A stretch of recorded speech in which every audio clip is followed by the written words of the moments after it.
To be honest, nothing really feels like an accomplishment quite like doing some heavy deadlifts or some back squats. However, sometimes it's just nice to change things up, and sometimes we may even have to, depending on our circumstances and equipment availability.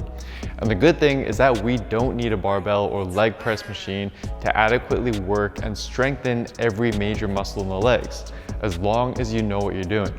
Today I'm going to show you how to do just that with the use of a few dumbbells and a little bit of science. But before we go into the actual exercises, we first need to talk about rep ranges. This is especially true for those who only have access to a few lighter dumbbell sizes, as you will most likely not have enough weight to mimic the same amount of load that you'd normally have. So to compensate for this, instead of using our typical moderate rep ranges, we'll instead use higher reps for most of our sets and focus on simply taking each of our sets close enough to failure so that our leg muscles are sufficiently activated despite using lighter weight. This is what's most important for muscle growth and is why several papers have now shown that we can get comparable results by using lighter weights for higher reps as we would by doing less reps with heavier weight, as long as we're pushing close enough or all the way to failure during our sets. So keep that in mind as we go through the following exercises. First, we'll start with dumbbell squat jumps, with the weight held either by your sides or at your chest. This will not only work most of your lower body muscles like the quads and glutes, but will also help improve our athleticism and can help better prepare our lower body muscles and nervous system for the rest of the workout. One study that implemented this exercise with a group of athletes showed an improvement in maximal strength, vertical jump, and sprint performance after 8 weeks. And the fact that we may only have lighter dumbbells to work with is perfect for this movement. Since our goal here is power production, we aren't going to use very heavy weights and we aren't going to do a ton of reps. But we do want to focus on proficiency with every single rep to maximize force. And to do so, research suggests to squat down to just above parallel instead of all the way down, and then explode on the way up with near maximal effort for a total of just 6 reps for 4 or 5 sets. Perform these reps consecutively but move smoothly. This means a proper landing followed by a controlled descent into your next squat. This is also the one exercise on this list where you should not train to failure.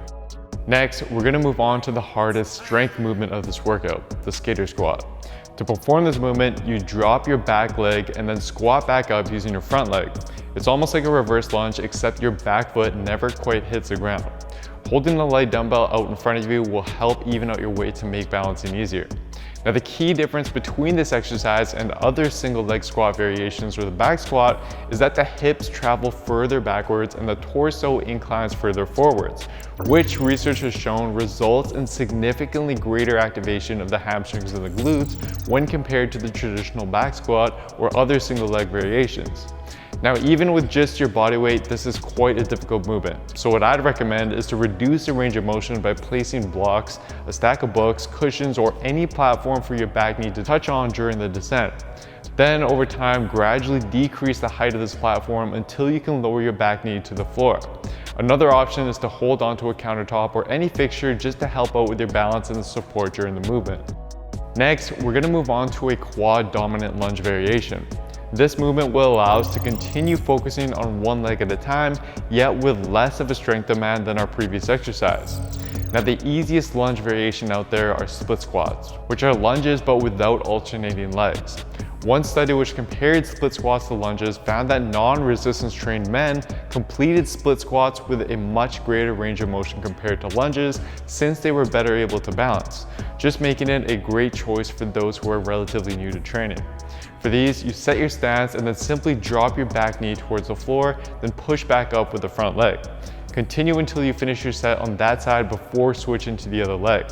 This exercise is going to hit your quads, your hamstrings, and your glutes, but given that the skater squats we performed prior to this already did a great job of emphasizing our hamstrings and our glutes, we actually want to make this exercise more quads focused. And research has shown that we can do this just by narrowing our stance during our setup and maintaining an upright torso so that your front knee can travel forward more. This will, as a result, shift more tension away from the hamstrings and glutes and onto the quads instead. Now, if you think you need an even tougher movement or you only have access to lighter dumbbells, then simply perform what's known as a Bulgarian split squat, where you now elevate your rear foot to place an even greater load on your forward leg. When comparing various studies, it's estimated that during a traditional lunge or split squat, the forward leg supports 75% of your body weight, whereas a Bulgarian split squat now supports 85% of your body weight. We also see slightly less hamstring activity with a Bulgarian split squat as well, just making it the ideal lunge variation to emphasize your quads with, especially if you're limited to lighter weights. And again, just as with the standard split squats, you'll want to use a relatively narrow stance to shift more of the tension towards the quads. Next, we'll focus on the hamstrings with the single leg Romanian deadlift. As the name suggests, this is simply a Romanian deadlift but on a single leg. You want to keep your planted leg relatively straight and simply bend over at the hips while keeping a neutral back. Now, the single leg Romanian deadlift has a few benefits over the standard double leg. One, you're not going to need as much weight to load the muscles, and again, this is just a great movement if you have limited weights. And two, being that you're on one leg, you're going to get more activation from your stabilizer muscles, specifically your medial glutes, as they are a primary stabilizer. In fact, in a study speaking about the massive benefits of single leg squats like the moves we did earlier, it was suggested that a single leg Romanian deadlift be paired with them in order to better isolate the hamstrings due to the high activation that they experience during this movement. So it's a great option, but if you find this a little too difficult to balance, however, you can start with a regression by using a split stance and use your back leg to provide a little bit more stability as you perform the movement. Next, we're going to perform the lying dumbbell leg curl to further target the hamstrings, but with a knee flexion dominant movement instead. This is important to do since, as illustrated in a 2015 paper, activation of the upper hamstring seems to be maximized with hip dominant exercises like the Romanian deadlifts we previously did, whereas the lower hamstrings seem to be best activated with more knee dominant exercises like the leg curl, which makes sense given that the short head of the biceps femoris, one of our hamstrings muscles, crosses over the knee joint and can only be trained through knee flexion. So to perform this movement, you can perform it on the ground or on a bench like so. You want to control the weight and extend the downward or eccentric portion of each rep, as strengthening this portion of the movement has been shown to be important for both enhancing athletic performance and preventing hamstring injury. Next, to train the inside of our legs, the adductors, we'll use something called an adductor bridge. Normally, a heavy, full range of motion barbell squat and similar exercises would do the trick to strengthen this region. But since we don't have that available for us and are likely limited in terms of weights, we'll want to just ensure that we don't potentially leave this muscle behind.